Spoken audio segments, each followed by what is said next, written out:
Olá, Tudo bem, Rodrigo? tudo bom, Lívia? Boa noite. Tudo. Boa noite. Boa noite a todos, então, né? Então, hoje a gente tem o objetivo aqui de responder algumas perguntas sobre o Covid-19. E, em um primeiro momento, eu gostaria de agradecer muito ao Lívio, Dr. Lívio Dias, que é meu colega de turma, de faculdade. Eu vou falar um pouco do currículo do Dr. Lívio. Ele é médico do controle de infecção hospitalar do grupo de Santa Joana, Maternidade Promater Paulista, membro do Centro de Operações de Emergências do Covid-19 do Estado de São Paulo. Ele tem a formação dele, a residência médica pelo Hospital Emílio Ribas, em infectologia, e título especialista em infectologia pela Associação Médica Brasileira, sendo membro da Associação Brasileira Paulista de Epidemiologia e Controle de Infecção relacionada à assistência à saúde. Lívio, muito obrigado mais uma vez por estar aqui com a gente, né? A gente está enfrentando, né, essa pandemia do Covid-19 e você está aí na linha de frente, no epicentro da pandemia no Brasil, que é a cidade de São Paulo. E aqui em Goiás nós já temos 133 casos confirmados, com 5 óbitos. Eu queria abrir primeiro para você e para você já começar a comentar, que eu já vou fazer as perguntas. Nós temos em torno de 30 perguntas aqui para a gente responder. Tá ótimo. Eu agradeço muito, Rodrigo, ao convite. Espero aqui conseguir esclarecer algumas dúvidas. Eu tenho um número imenso de dúvidas ainda e eu acho que todo mundo tem. Vou tentar usar aqui uma linguagem. Eu estou vendo aqui vários colegas médicos, mas também não médicos, então vou tentar usar uma linguagem compreensiva para todos. Mas é claro, se ficar alguma dúvida depois, eu posso tentar esclarecer se alguma coisa não foi respondida ou se alguma coisa não tiver ficado clara. E só para iniciar, eu queria passar um panorama que é super mutável, né? Mas eu estava acessando aqui o site da Organização Mundial de Saúde, acessando também o site do Ministério da Saúde. É um panorama de número de casos, a gente está com 1.279.000 casos no mundo, em torno de 72 mil mortes no mundo já. E aqui pelo Ministério da Saúde, são hoje no Brasil 13.700 e poucos casos confirmados, com 667 óbitos. São Paulo hoje bate um recorde de novos óbitos por dia, ultrapassando 60 óbitos nessas 24 horas. Então, uma epidemia ainda em franca evolução. Sim. A gente observa que a gente está aprendendo a lidar ainda com isso, né, Lívia? Ainda não há uma verdade absoluta, né? Então, temos muitas dúvidas. Vou começar então aqui algumas perguntas. Como você mesmo disse, nós vamos mesclar perguntas de colegas médicos com perguntas de pacientes, né, de pessoas que estão nos acompanhando. Recentemente, o Ministério da Saúde liberou o uso de máscaras de pano, né? Então, houve muitas dúvidas aqui em relação a esse novo uso desse material. E a dúvida basicamente é como que deve ser o tecido, qual tipo de tecido, como que essa máscara deve ser lavada e reutilizada. Se você puder comentar um pouquinho sobre isso. Tá. Então, assim, primeiro um esclarecimento em relação ao uso de máscara, que isso não é um consenso mundial, o uso de máscara por todo mundo, então ainda é um assunto super controverso, a gente não tem nenhuma evidência científica nova que corroborou essa estratégia de uso universal de máscara, mas sim uma tendência de alguns órgãos reguladores em flexibilizar esse uso baseado na experiência positiva que outros países tiveram em relação à utilização dessa máscara. E também com o intuito de fazer com que as máscaras realmente de uso hospitalar ficassem direcionadas para os profissionais de saúde e dessa forma fazer com que esse contingente de máscara que estava sendo utilizado pela população, de máscaras próprias para uso em serviço de saúde, fosse poupado. Então, a gente não tem um consenso em relação a isso, e as recomendações em relação ao uso universal da máscara são muito frágeis ainda nesse sentido. O que a gente sabe é que, independente do tipo de material, qualquer barreira que a gente coloque aqui no rosto pode fazer com que a gente diminua a dispersão de gotículas, ou seja, ao falar, ao tossir, ao espirrar, a gente diminui a quantidade de partículas que a gente está gerando para o ambiente. E o principal objetivo desse uso universal é fazer com que pessoas que estejam iniciando sintomas não tenham um potencial tão grande de transmissão para a comunidade. De maneira nenhuma, a máscara é alvará para poder sair na rua, para poder voltar ao convívio social, seja a máscara feita em casa, seja a máscara comprada na farmácia. Então, isso é a mensagem mais importante. Então, ela é um complemento, mas não substitui as outras medidas de isolamento. E, regra geral, ela tem que ser um tecido que permita que a gente respire com um certo conforto. Então, tricoline, algodão são alguns dos tecidos recomendados.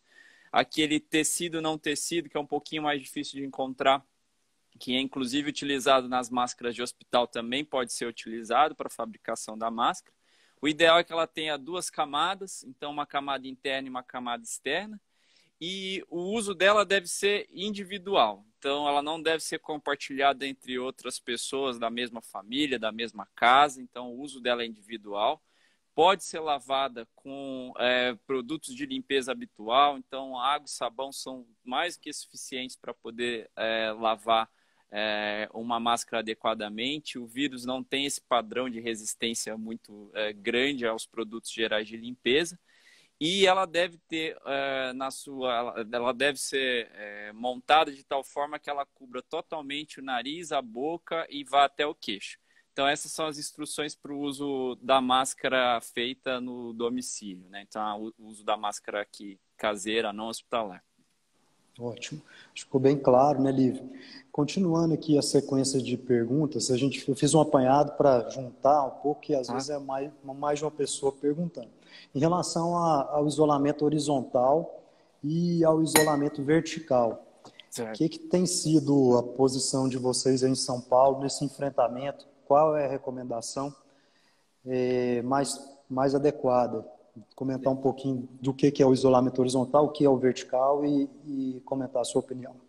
Tá. Então, assim, né?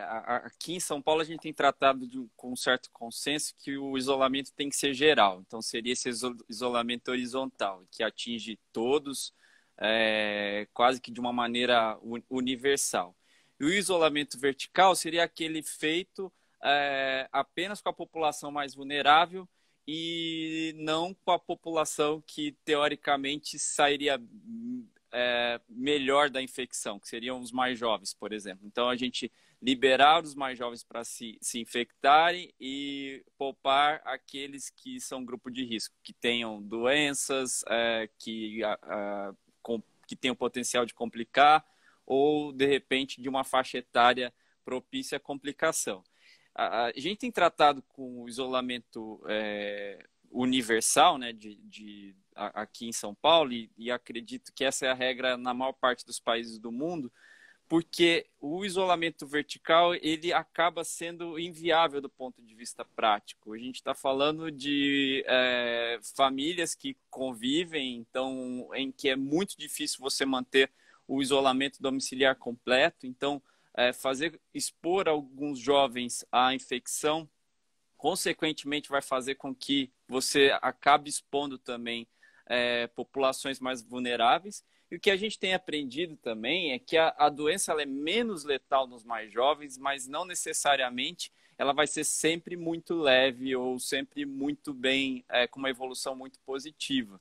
Então, mesmo para esses mais jovens, uma porcentagem considerável pode evoluir com complicações mais graves, pode evoluir com a necessidade de internação hospitalar, não necessariamente vão evoluir para óbito, mas necessidade de internação hospitalar, e da mesma forma isso pode sobrecarregar os serviços de saúde.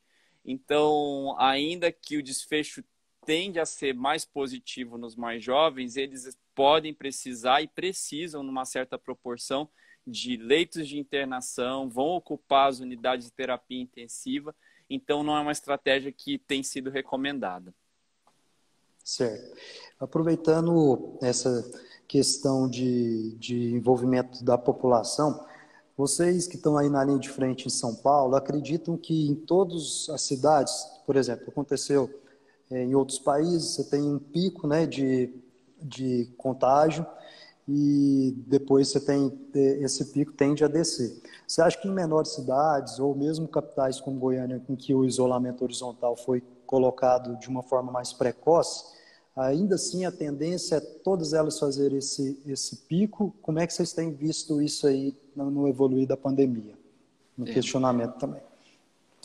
Não necessariamente, então assim, são vários fatores que influenciam esse pico, a quantidade de casos, e tem um dado que é muito importante que ainda não está resolvido, que ninguém tem essa resposta, é a real proporção da população atingida pela infecção depois que ela atinge seu pico.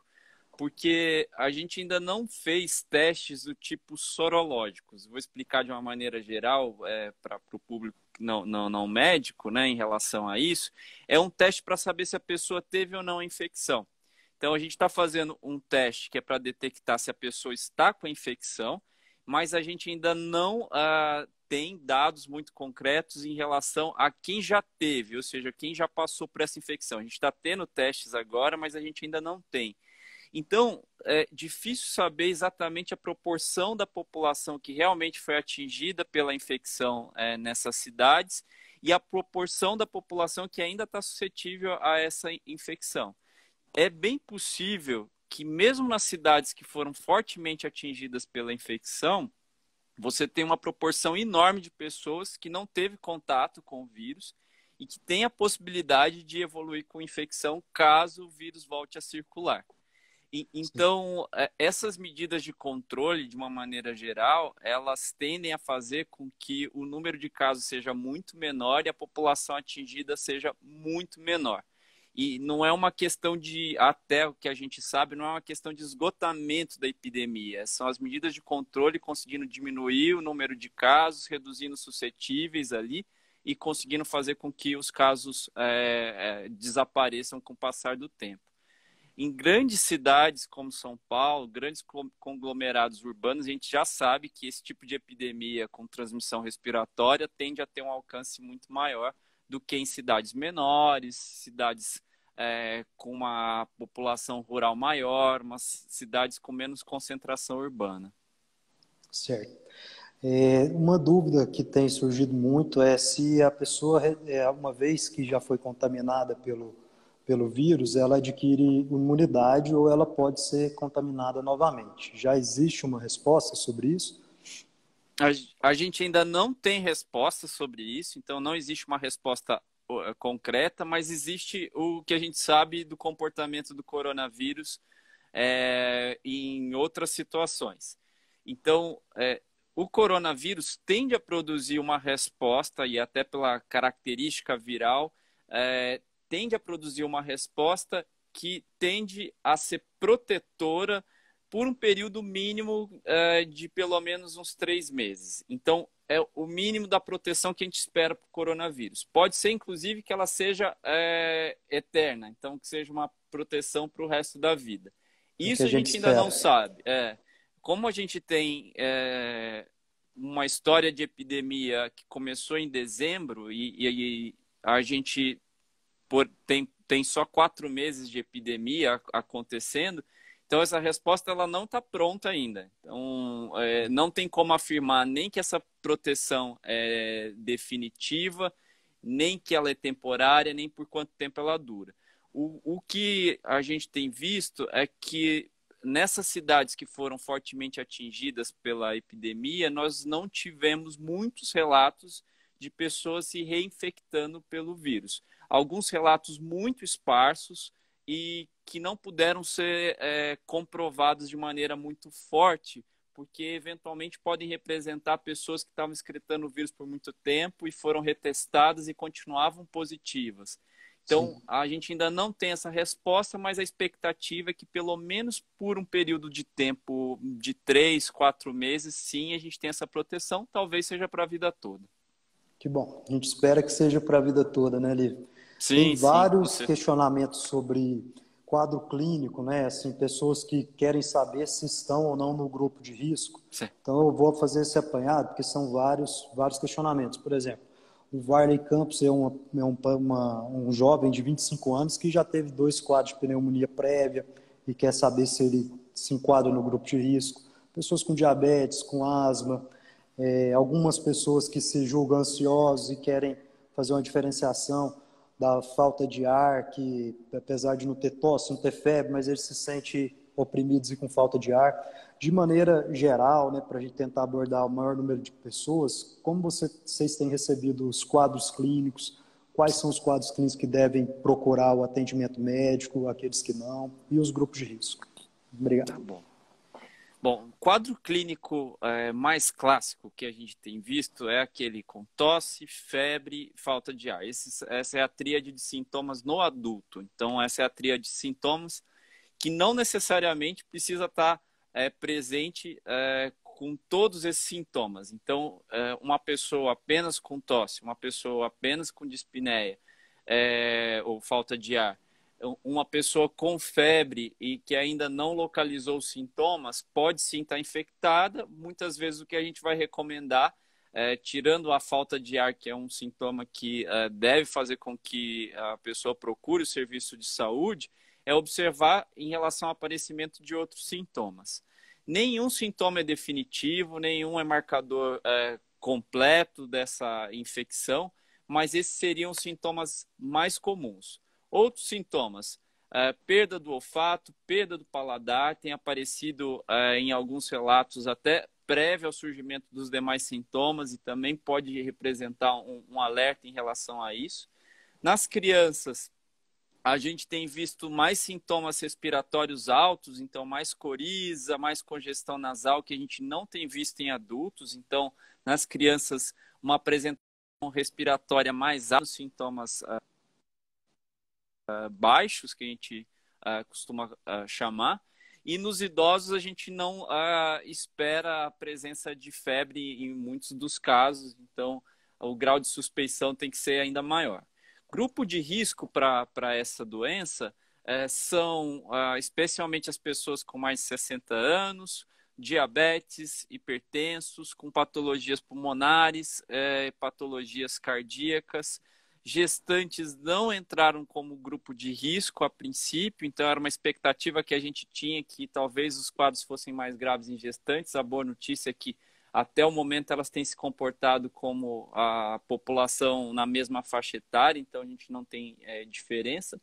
E em relação à pergunta específica, se o histórico de pneumonia coloca a pessoa como maior risco ou menor risco, não dá para dizer, tem que ser feita uma avaliação individual. Muitas vezes os quadros de pneumonia são benignos, se resolvem sem deixar sequelas, mas eventualmente algumas pessoas, depois de episódios repetidos de pneumonia, podem ficar com sequelas pulmonares, e quem tem sequela pulmonar, quem tem uma função pulmonar reduzida, pode sim se comportar como fator de risco para esse tipo de doença.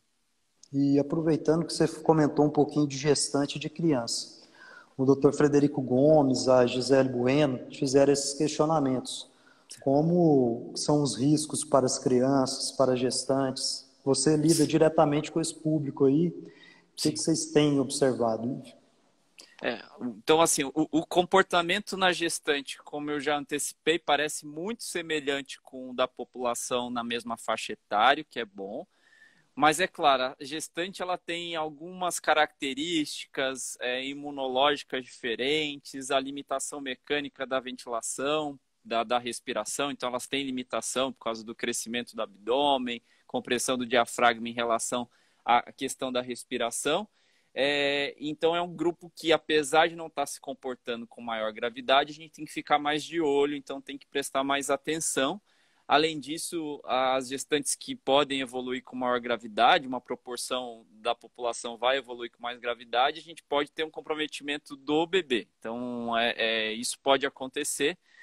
O que a gente tem visto é que a transmissão da mãe para o bebê através do útero não tem acontecido. Então, essa é uma boa notícia. Não parece ser uma doença como aconteceu com Zika, citomegalovírus, outras doenças que têm uma transmissão intrauterina, uma transmissão que a gente chama de transmissão vertical.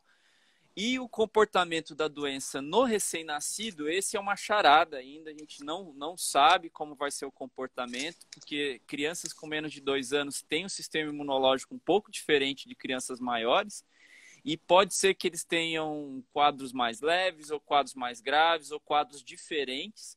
A gente teve um caso aqui, o primeiro recém-nascido com coronavírus no Brasil nasceu no nosso hospital, foi uma contaminação depois do parto, muito provavelmente, e o quadro que ele teve foi um quadro intestinal, o que foge bastante do padrão, então, de descrição na literatura, mas a gente tem aprendido, então, um quadro muito novo. A gente está aprendendo bastante, então, em relação a isso, né? A boa notícia é que, para gestante, a princípio, a doença não parece ser mais grave do que na população em geral. Aproveitando, você falou da manifestação clínica com quadro diarreico, né, no recém-nascido, né?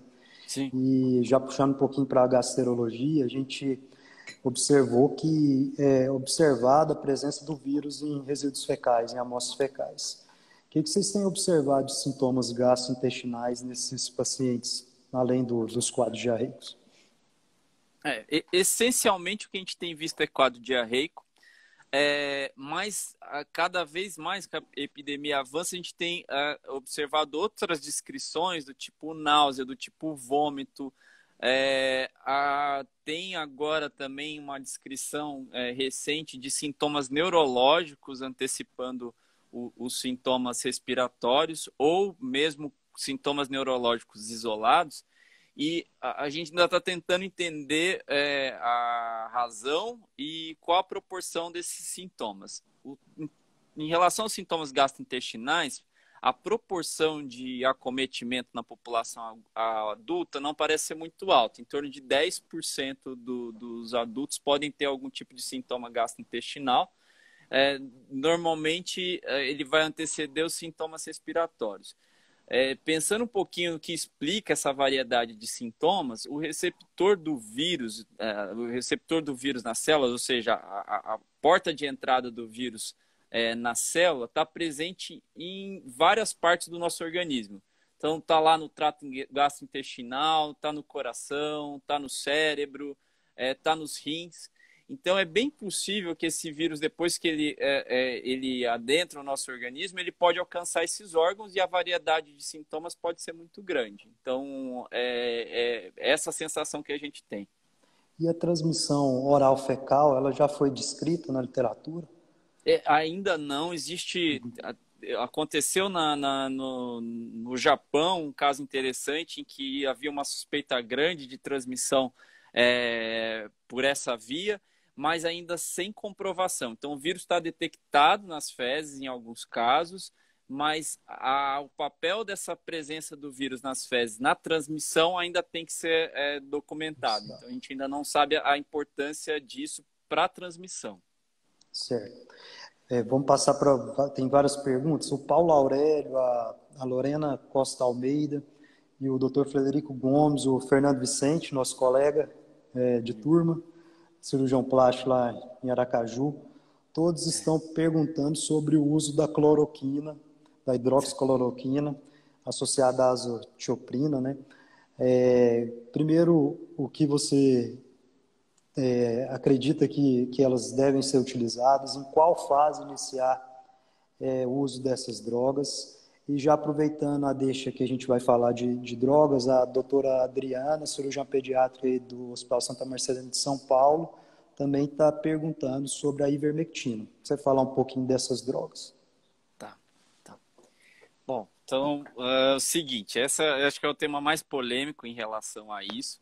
Aí eu vou chamar um pouquinho o lado cientista dos colegas que são médicos ou da área de saúde, para explicar um pouquinho essa questão da cloroquina e, na verdade, de todos os outros medicamentos.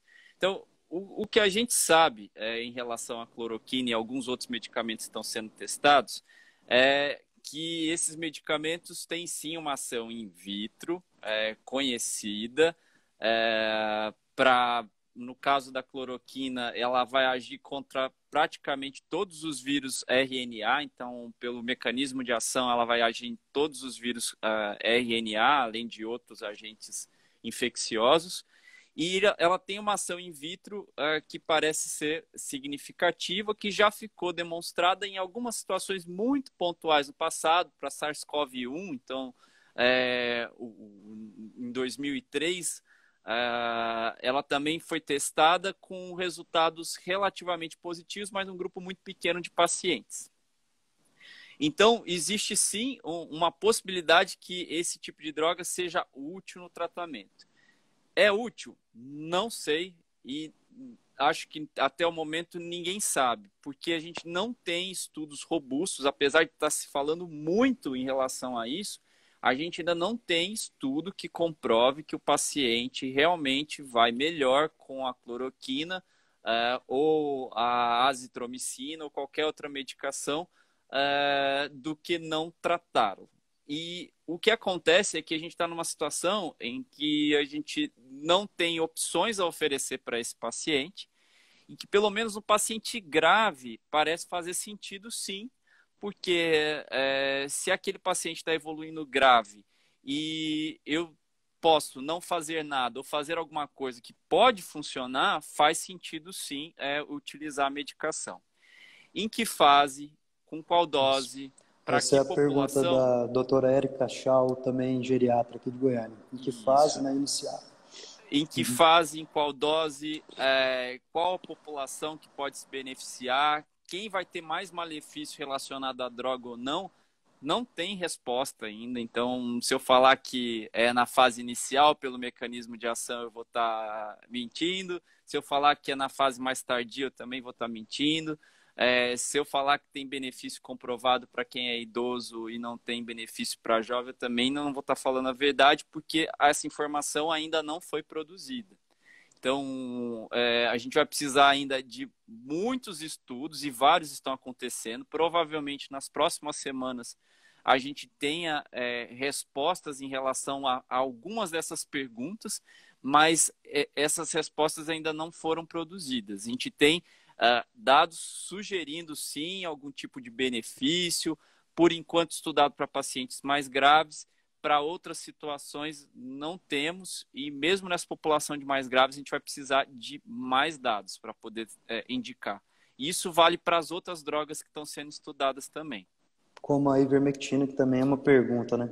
Ivermectina, Redesmivir, então uma série de outras drogas que estão sendo estudadas, umas com resultado preliminar mais promissor, que é o caso da cloroquina, hidroxicloroquina, é o caso do Redesmivir, outras drogas que foram usadas, que tinham uma expectativa boa, já foram interrompidas por falta de resultado, e outras que surgirão. Então, mas ainda informação robusta não tem. O que a gente teve que realmente dá para entender que numa situação em que a gente não tem opção nenhuma, o que parece ser promissor acaba ganhando uma notoriedade muito grande, mas isso não quer dizer que a resposta está pronta, então que isso já está consolidado. Lívio, porque tem muita gente perguntando, inclusive, assim, de efeito adverso dessas drogas, se a população deve ir na farmácia comprar essa droga por conta própria. E tem até um colega médico perguntando se você usaria, assim como o Davi, o IP lá, se você Sim, sim. encontrar isso, qual seria a sua postura também nesse sentido? Assim, não é uma droga tóxica, então respondendo primeiro, não é uma droga para ser usada sem supervisão médica de maneira nenhuma, especialmente a cloroquina, ela tem efeitos bem deletérios, ela pode inclusive provocar paradas cardíacas, ela pode causar um monte de distúrbio, e esses distúrbios estão relacionados à dose e duração do tratamento. A hidroxicloroquina tem um perfil de toxicidade um pouquinho mais benéfico, mas ainda assim pode ser muito tóxica, né? Então a gente tem inclusive relatos de pessoas que se automedicaram e acabaram morrendo pelo uso inadequado da medicação. E sendo bem honesto, eu não usaria a medicação a não ser evoluindo grave como forma de protocolo de estudo. Não usaria, não tenho, não quis comprar, não tenho nada disso em casa e não tenho a intenção de utilizar mesmo que eu estiver doente, a não ser que dados mais robustos surjam. e esse uso tem que ser muito bem controlado, tem que ser feito dentro de um ambiente muito bem controlado, normalmente dentro do ambiente hospitalar. Ótimo. Para seguir essa linha de drogas ainda, né, foi veiculado em relação ao uso do ibuprofeno. Então, se você puder comentar realmente se ele é uma medicação que não deve ser utilizada, um pouquinho sobre o ibuprofeno. Tá. Então, assim, o ibuprofeno é outra medicação em que a gente ainda tem bastante dúvida em relação ao uso. E o que acontece é que um estudo sugeriu que o uso do ibuprofeno poderia estar associado a um desfecho pior, ou seja, as pessoas evoluíam pior quando usavam ibuprofeno. Também estudo restrito em relação à questão metodológica, ou seja, tirar conclusões em relação a isso, muito difícil.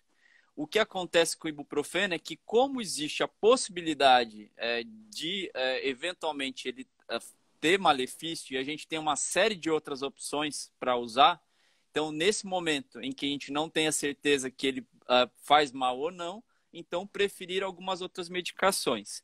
Então, para controle da febre, usar o paracetamol ou alguma outra medicação. Quem faz uso já de anti-inflamatório não hormonal não tem indicação de suspender por causa disso. Então, não é nada muito robusto dizendo que não existe nada muito robusto falando que ibuprofeno realmente vai fazer com que a pessoa evolua pior, mas na dúvida, como não é uma medicação que costuma ser essencial, por enquanto não existe recomendação para utilizar. Tá ótimo. Em relação ao risco de contaminação de animais domésticos, né? Tem duas perguntas da Rosilda Moraes e da Gisele Bueno, nesse sentido, porque foi veiculado que os tigres em um zoológico de Nova York haviam contaminado e o risco para a população caso isso realmente ocorra. Certo. O que aconteceu lá no zoológico de Nova York ainda carece de comprovação. É difícil dizer que realmente esses, apesar da notícia ter sido veiculada como ser infectados, o vírus tem sim um certo potencial de saltar de uma espécie para outra. Lembrando da origem do vírus, ele é uma zoonose, então é um vírus que surge dos animais, mas esse caminho de volta ele não costuma ser comum. Então, ainda mais saltando para um outro tipo de espécie que provavelmente não participou da origem do vírus. Então, até o que a gente sabe. E, nos outros países em que essa transmissão foi investigada, nada ficou comprovado. A princípio, existia uma possibilidade de ter sido transmitido para o cachorro, e isso não ficou confirmado. E também essa notícia de transmissão para esses animais zoológicos precisa de comprovação. Não dá para dizer que a simples identificação do vírus significa que o animal está doente pelo vírus e ainda mais afirmar que ele tem o potencial de transmitir. O que acontece é que dentro do ambiente domiciliar, o animal, assim como outras superfícies, pode ser um veículo. Então, ao tossir, ao espirrar, se alguém estiver doente, o pelo do animal pode ficar contaminado. Normalmente, por poucos instantes, existe esse potencial de transmissão.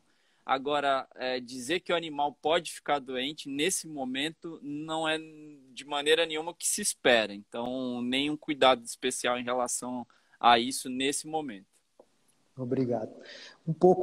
Tem vários questionamentos também de como você se comportar socialmente, né? Qual é a distância correta de você ficar de outras pessoas? Você já falou do uso de máscara. Quais líquidos higienizantes, como água oxigenada, água sanitária, além do álcool gel que está em falta, que podem ser usados? Você podia comentar de forma geral. Porque são várias perguntas, eu tentei resumir em uma só. Tá. Então, assim, em relação à questão do distanciamento social, o que a gente sabe em relação ao vírus é que ele tem uma transmissão por gotícula. E essa transmissão por gotícula, ela faz com que para haver a transmissão, normalmente a gente precisa de um contato um pouco mais próximo. Em torno de 1,5 m até 1,8 metros, mais ou menos. Essa é a distância que uma gotícula, ao tossir, ela consegue alcançar. Então, em torno dessa distância, esse é o distanciamento que a gente recomenda. Pelo menos 1 metro, no geral, até mais ou menos 2 metros seria uma distância segura. Se eu cubro minha tosse, se eu uso um lenço de papel, se eu uso o cotovelo para poder cobrir a tosse, eu diminuo o alcance das gotículas e eu diminuo a chance de transmissão. Então, nesse tipo de distanciamento social, a gente recomenda esse 1,5 m, 2 metros de distância. Em relação aos produtos de limpeza, pelas características do vírus, ele tem uma fragilidade muito grande em relação aos produtos de limpeza geral que a gente usa. Então, água e sabão são suficientes para poder realizar essa limpeza. Substâncias com cloro são suficientes para realizar esse tipo de limpeza. A gente tem também o álcool numa concentração um pouco maior, em torno de 60% até 90%. Ele também vai ser eficaz para esse tipo de limpeza. E a água oxigenada também, mas lembrando que a água oxigenada, a dificuldade dela é conseguir utilizar ela na rotina geral, já que ela costuma danificar uma série de produtos. Então, regra geral, a água oxigenada não costuma ser recomendada porque ela acaba danificando uma série de produtos. Como a gente tem cloro, água, sabão e o álcool para poder fazer esse tipo de limpeza, a preferência por esses tipos de produtos. Obrigado, Lívio. Em relação ao clima, vocês têm observado, tem vários questionamentos também que a evolução seria diferente no Brasil, pelo clima mais quente. Outra pergunta ainda sem resposta. Então, pode ser que sim, mas a gente vê que para outros vírus respiratórios a gente não tem esse mesmo padrão de sazonalidade. Influenza tem desafiado cada vez mais esse padrão de sazonalidade, de circular muito mais em meses frios. Então, para o coronavírus ainda não temos essa resposta. Esperamos que sim, a gente torce para que no nosso país de clima mais quente essa circulação seja menor, mas a gente não tem dado estatístico para dizer que realmente ela vai ser menor. Mesmo porque a gente tem uma série de medidas que estão sendo tomadas ao mesmo tempo. Então, a gente tem isolamento, tem as medidas de educação e uma série de outras coisas que foram adotadas que vão interferir na circulação do vírus. Então, vai ser difícil ter uma resposta consistente em relação a isso, se o clima realmente vai influenciar ou não. Tá ótimo. Lívio, nós já estamos então há 40 minutos aqui na live. Eu consegui fazer praticamente todas as perguntas. Lógico que me desculpem, não consegui fazer todas. Mas para encerrar, tem duas que são importantes. Primeiro, qual o conselho que você daria para os médicos goianos e de outras localidades, né? E o seu último recado para a população em geral aí, do que fazer, e já te agradecendo de antemão. Tá. Então, assim, para os colegas médicos, né, eu peço que se cuidem bastante.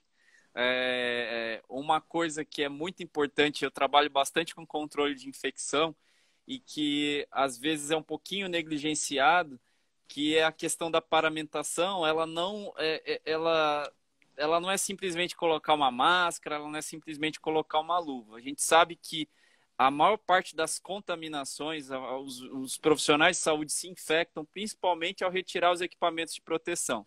Então a gente faz um monte de reivindicação em relação ao uso dos equipamentos de proteção, mas acaba negligenciando a educação que tem que vir junto com isso tudo, porque é na retirada dos EPIs que a gente se contamina. Então, se cuidem, higiene de mãos é fundamental, o uso de EPIs também é fundamental, reivindique o EPI correto nas situações corretas e lembrem-se da técnica correta de colocar e de retirar esses equipamentos de proteção. E vamos torcer pelo melhor, vamos torcer para que a gente consiga controlar esse tipo de situação. Vamos compartilhar informações sólidas e vamos ter que se atualizar o tempo todo. Então, um monte de coisa que eu falei aqui provavelmente não vai ser verdade amanhã. E a gente vai ter que continuar se atualizando, continuar discutindo. E esse canal, agradeço, Rodrigo, pela oportunidade para tentar conversar um pouquinho, entender um pouquinho das dúvidas. dividir um pouquinho da experiência aqui que a gente está vivenciando, mas já antecipando e pedindo desculpas pelas coisas que vão mudar e de coisas que a gente vai falar diferente se a gente fizer uma reunião daqui a alguns dias. E para a população em geral, vão manter as regras de isolamento. Eu sei que está difícil para todo mundo continuar nessa quarentena, é pesado, mas é o melhor que a gente pode fazer, é o que funcionou em outras partes do mundo. Vamos confiar aí nos cientistas, em quem está realmente dedicado a obter a verdade em relação ao assunto. E a gente vai ter que ter muita paciência. Então, vamos ter que ter paciência, mas depois a gente corre atrás do prejuízo desse tempo parado aí. Tá ótimo, Lívio. Então, só agradecimento a você. Eu tenho certeza que as pessoas aproveitaram. Essa live vai ficar gravada. Vai estar na rede social para quem puder assistir. Eu vou procurar responder as perguntas que não foram respondidas, contando com a sua colaboração depois, às vezes por meio de stories, de outras questões, né? Então, claro. Só agradecer. Vem cá, Caio. Caio quer dar tchau pro pessoal, meu filho mais velho aqui. O Lívio não conhece pessoalmente. Opa! Vai demorar para conhecer agora, né? Agora tá todo mundo isolado, não pode viajar. Só um momentinho, ele derrubou aqui. Então tá aqui o Caio, tá aqui, vai dar tchau pro pessoal, Caio. Tá o César e a Dayana participando aqui da live, agradecer a presença deles também. E agradecer a presença de todos. E agradecer muito ao Lívio aí por ter colaborado conosco aqui. Tá bom? Beleza. Muito obrigado. Eu que agradeço. Muito obrigado. Dá tchau, pessoal. Obrigado. Tchau. Muito obrigado, Lívio. Muito obrigado. Obrigado. Um grande abraço. Obrigado. Um abraço a todos. Um abraço. E tudo de bom, cara. Muito obrigado mesmo. Tchau, obrigado. Tchau.